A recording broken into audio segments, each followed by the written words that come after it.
Greetings, sisters and brothers, comrades, friends. Welcome to African History Club, episode number 21. I'm your host, Milton Alimadi. Today, I will be discussing Thomas Sankara. Yesterday, December 21st, was actually his birthday. He would have been 71 had he not been brutally murdered October 15, 1987. By his closest associate, his number two man in Burkina Faso, Blaise Compaoré, acting at the behest of French interest and imperialism.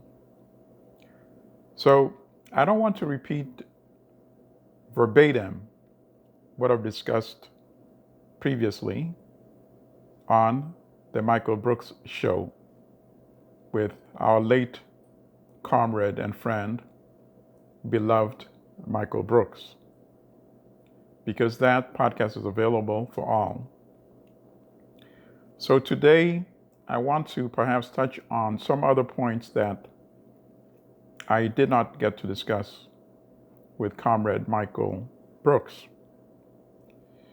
I want to first note the similarity between what Sankara was trying to do in Burkina Faso and what Julius Nyerere, who was the first prime minister and later president of Tanzania in East Africa, tried to do, which was to build an independent economy that was not beholden to imperialism and to the center, to Western control, Western dominance, and Western influence.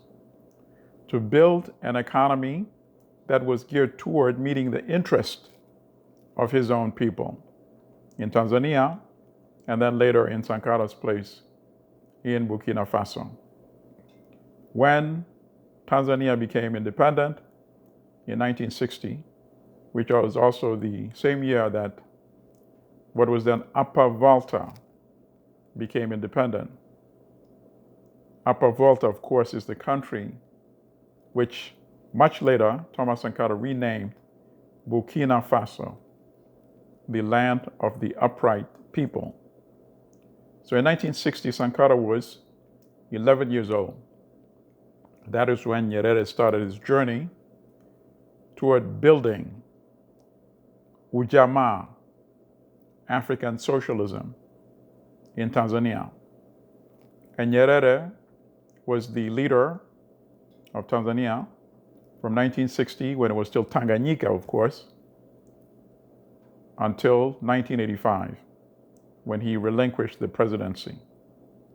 So 15 years, he gave it very serious effort and had many achievements, as I discussed in a previous podcast.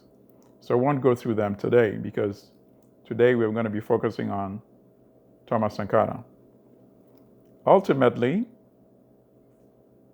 Tanzania yielded to the World Bank IMF dictates, but that was after Nyerere had relinquished the presidency in 1985.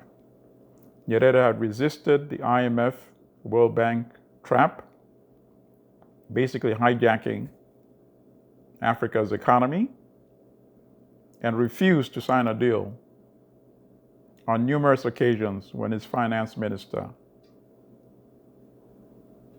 tried to convince him to sign a deal with the IMF. In the same case was reflected in Burkina Faso. Sankara refused 4 times to sign a deal with the IMF, because signing a deal with the IMF and accepting structural adjustment is a death sentence to somebody who wants to create an independent economy geared toward meeting and fulfilling the needs of his or her own citizen. And of course, in the case of Africa, it's mostly been his citizens, since most of the presidents have been male men. So Sankara obviously was influenced by the experience and the achievements and the challenges that Nyerere encountered, because his agenda was very similar to Nyerere's, which was to empower the rural population, the people that engaged in agriculture, which was in the case of Burkina Faso, more than 90% of the population. When Sankara became leader in 1983, he realized that government basically was geared toward meeting the needs of the elite, the urban elite. And of course, these are people that manage the state on behalf of the center. So you have the center engaged in its interests, extracting surplus from Africa in the terms of mineral resources, commodities, agricultural commodities, and cheap labor from Africa. And the African state is administered by the African elite, the educated class, on behalf of their masters in the centers, whether it's in London, whether it's in Paris, whether it's in Washington, whether it's in other European capitals, whether it's in Japan. And now, we have to note that China is also now essentially a new imperial power in Africa by extending billions in credit and, of course, getting its interests fulfilled in return for the credit.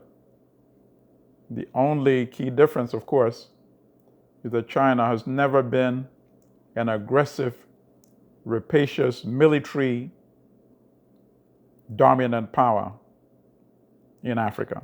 That is the key distinction. But so long as you're beholden to outside interest for finance capital, there's always a price to pay. So what did Sankara want to do in Burkina Faso? He realized that this is one of the poorest countries in Africa.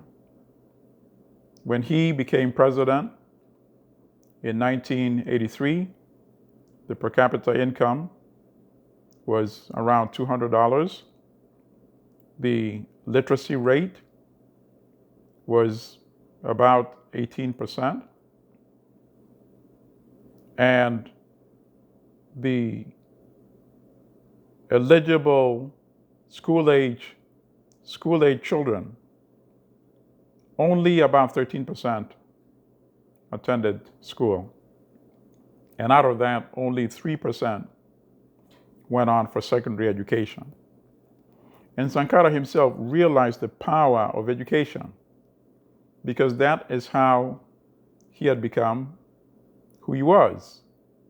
He was a brilliant student as a young student going to what is called primary school, and this country would be referred to as grade school.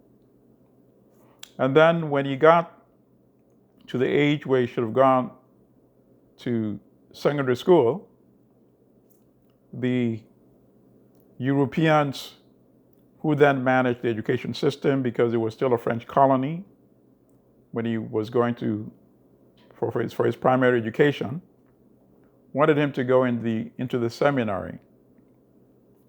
And he initially accepted and then changed his mind and rejected that and said he wanted to go to a regular high school.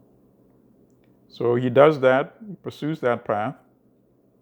And even as a young person, he's really indignant about the disparity and discrimination between the European children, the children of the European colonial administrators that he attended school with, and occasionally even got into fights with some of them. And at this early age, he's already forming his sense of wanting to fight against discrimination and injustice at a very early age.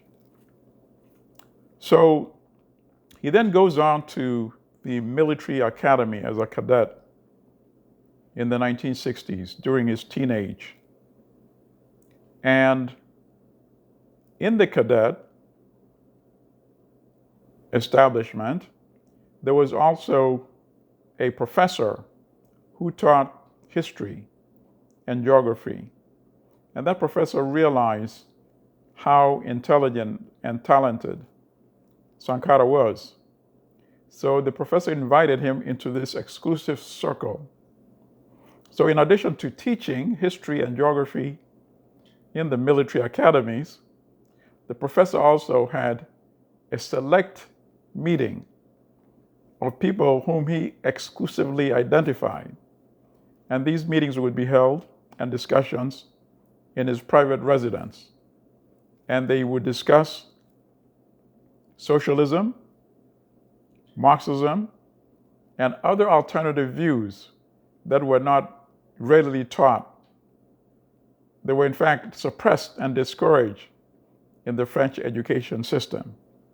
So that is where and when and how Sankara started seeing a different global view of history and political economy. He is one of the most outstanding students at the academy, so he's chosen for additional training at the military academy in Madagascar. And that is also the time around when he met Blaise Compaoré, who became a very close friend and ally. When he was in Madagascar, he continues to learn more political economy, and he also is very impressed by the agrarian revolution that is occurring in Madagascar, which itself also had a revolution led by young officers in the military. And he focuses on learning how to increase agricultural productivity, hoping to apply this one day when he returns to Burkina Faso, which was then, of course, Upper Volta, the colonial name given during French colonialism, even though colonialism already ended officially in 1960. But of course, it was still a neo-colony of France, just as most of the French colonies are today, and just as many of the British and other European former colonies in Africa happen to be today. So he returns to Burkina Faso, and he is given command of a commando establishment, school, where he's in charge of the training. And increasingly, his skills are identified and seen by the governments, successive governments in Upper Volta. And then at some point, he is tapped to become information minister. This is during the presidency of President Szabo. In 1981, he selected the appointed education minister. And he sets a very different tone. Here is a minister in the government going to work, riding his bicycle to work. So obviously people realize that this is a very different type of emerging leader in what was then Upper Volta.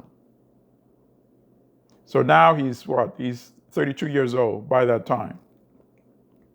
And what does he do that is also unique as education minister? He is in charge of the government newspaper. And he urges and insists that the reporters cover stories about government officials involved in corruption. So essentially he's saying, investigate if there is corruption amongst my colleagues in government and will run the articles in the newspaper. And even the reporters are confused in the beginning. They think, no, this must be a trick or a trap. But no, it's true. And these newspapers become real publications exposing corruption. So obviously, he starts gaining a reputation and following amongst the populace. But at the same time, his own colleagues in government see him as a danger. And he had set a timeline for himself that I will only be minister for a certain number of months, and then I intend to resign. And obviously, they wanted him to be a part of government because they were afraid that this is an individual who eventually will build up an independent following. So when he does resign publicly, in the presence of the president himself, he's arrested. He's arrested, but this itself brings a lot of pressure on the president himself, who is ultimately overthrown. And then in 1983, for a brief period, he is now appointed prime minister, Sankara is, by the new president, Jean-Baptiste Ouedraogo. But he is much more popular than the president himself. So when they speak at events, and Sankara speaks first about the need to build an independent economy, independent from the West, independent from the former colonial power, but the still actual power, France, becomes self-sufficient. France does not like this. And France insists that the president fire his prime minister. So whenever they went to speaking events, for example, when Sankara spoke and introduced the president, and people would cheer, Sankara, Sankara, Sankara. And then when he sat down and the president started speaking, people would start leaving the event because as far as they were concerned, it was over. They'd heard from the person they wanted to hear from. So France saw this danger, that here you have a person who is anti-corruption and wants to build an authentically independent country, which would of course set a bad example as far as imperialist France is concerned to the other French dependencies elsewhere in Africa. So Sankara is again arrested on the insistence of the French. But this leads to a coup d'etat, this time led by junior officers. There had been a number of coups in the past, military takeovers, but by senior officers who are part, of course, of the corrupt establishment in most of the African countries. So now it's led by Sankara's compatriots, including Blaise Compaoré, whom Sankara had made the commander of the military academy to replace him as the instructor after he had left that position to become minister when he became the information minister for the first time. So the junior officer coup d'etat is in August 1983, and now Sankara becomes president. And they set up a revolutionary government. And he starts really fulfilling on the agenda that he's always wanted to carry out. Agrarian reform, nationalizing the land. Farmers in the rural areas were losing control over their land to land speculators. Because of the economic hardship they were enduring, they would pay them off a miserable amount, and the farmers end up losing control of their land. So by nationalizing the land, Sankara was providing more security and protection to the rural farmers. And he diverted the budget to favor rural farmers, rural production, and rural activities. He, for the first time, connected government with the population, since more than 90% were in the rural areas. He turned the army into more productive activities rather than being a dominant military force that is extorting and exploiting their own citizens, fellow citizens. So for the first time now, you have soldiers engaging in agriculture, and they're applying some of the techniques to increase productivity that Sankara had learned when he was in Madagascar, teaching farmers how to increase their productivity. The production of grain, cereals, increased by 75% between 1983 and 1987. You have rural communities organized where in Tanzania you had Ujamaa villages under Nyerere. In what is now Burkina Faso, you had committees for the defense of the revolution, which now started organizing people at the grassroots to work together with soldiers to dig wells, water boreholes, because this is a country that is susceptible to drought and recurrent famine. So he's ending that now. In fact, he was the first to set up a ministry of water exclusively devoted to the water challenges that the country face. You have them building clinics, you have them building schools to increase literacy, and you have them planting trees.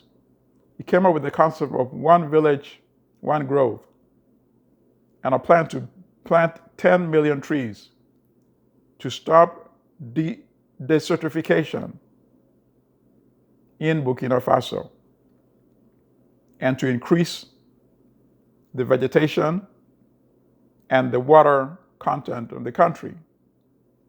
They built rural dams all over the country, irrigation systems all over the country. And at the same time, obviously, he's now increasing the consciousness of the Burkinabe as the people of Burkina Faso now became known. He increased the budget for education by 26% and increased the budget of healthcare by more than 42%. He empowers and revolutionizes the position of women in society. Women are now not compelled to be into forced marriages. Women now gain inheritance rights.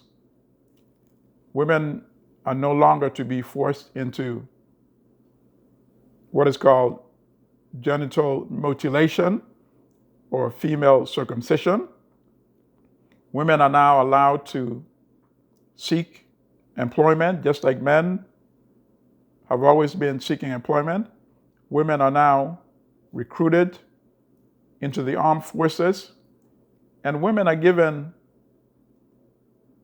economic empowerment when he comes up with the concept of promoting indigenous economic activity.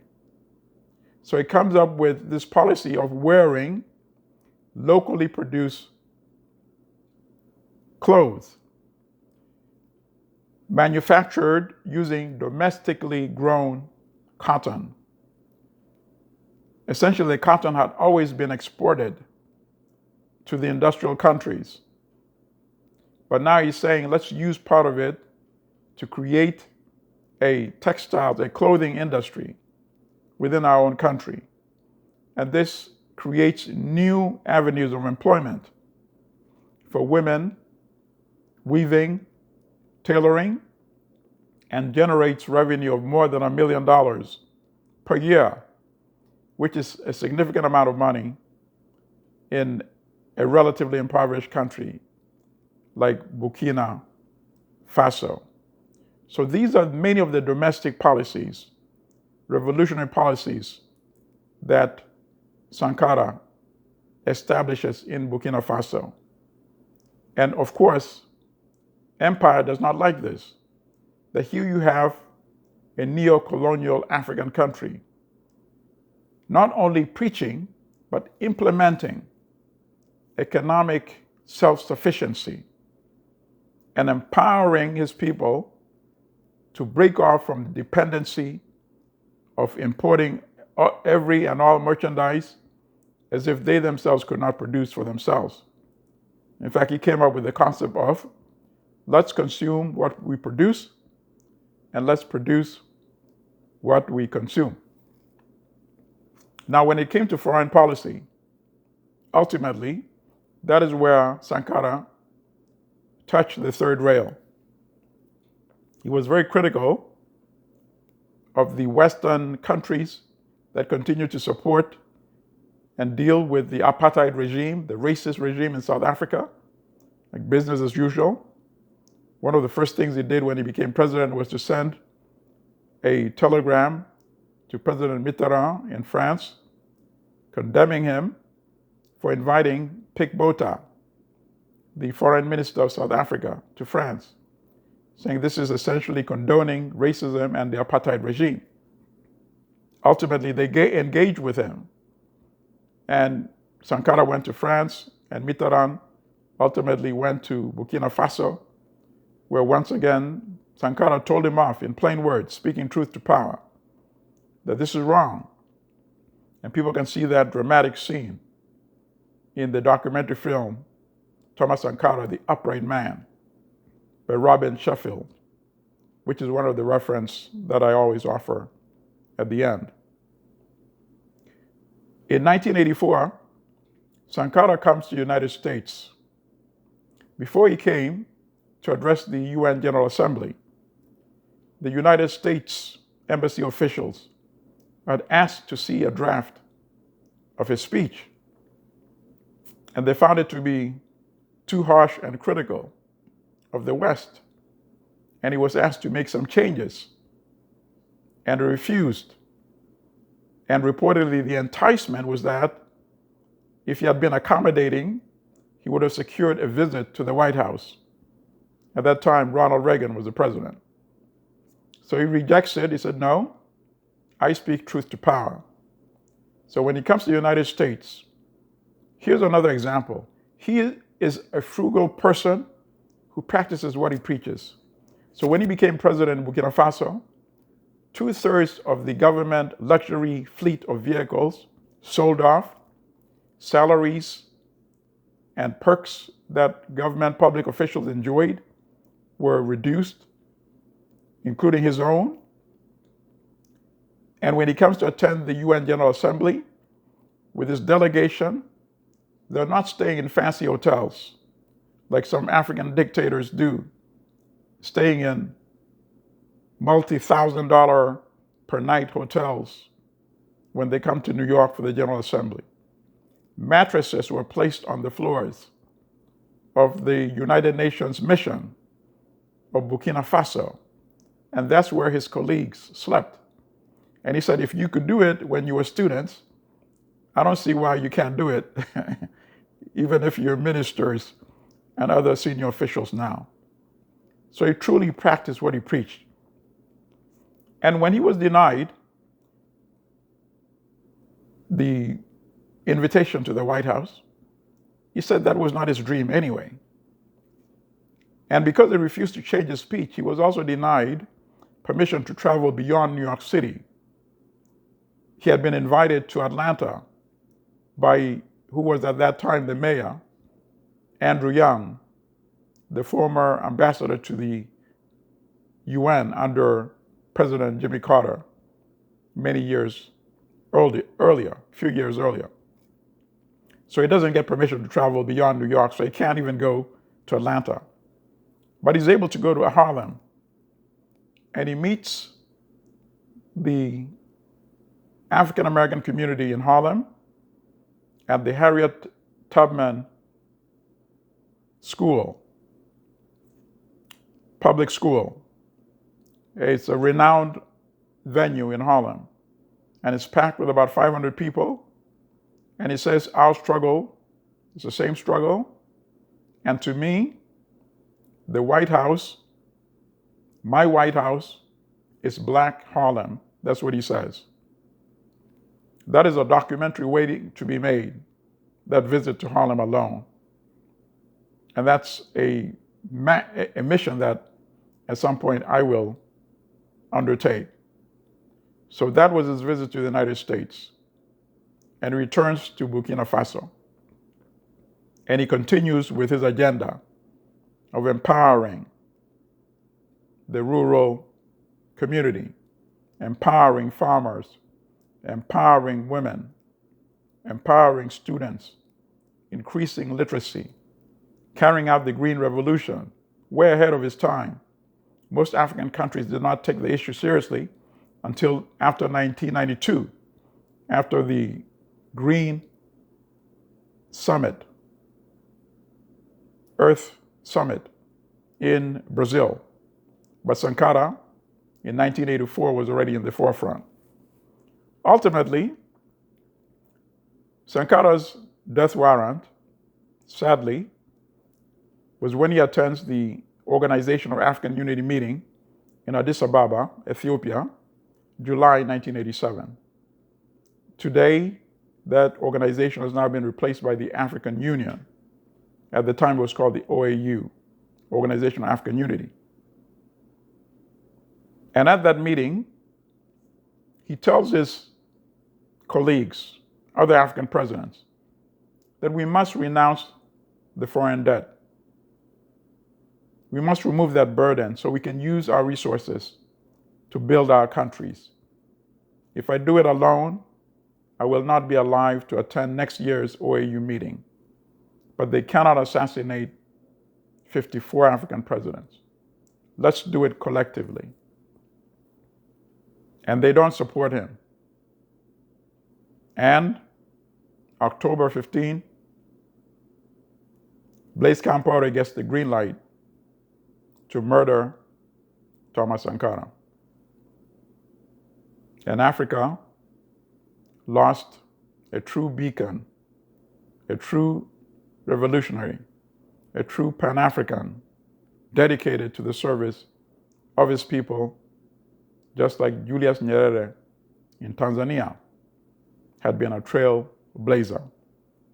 So today, on what would have been his 71st birthday, we remember and pay tribute to comrade, brother Thomas Sankara.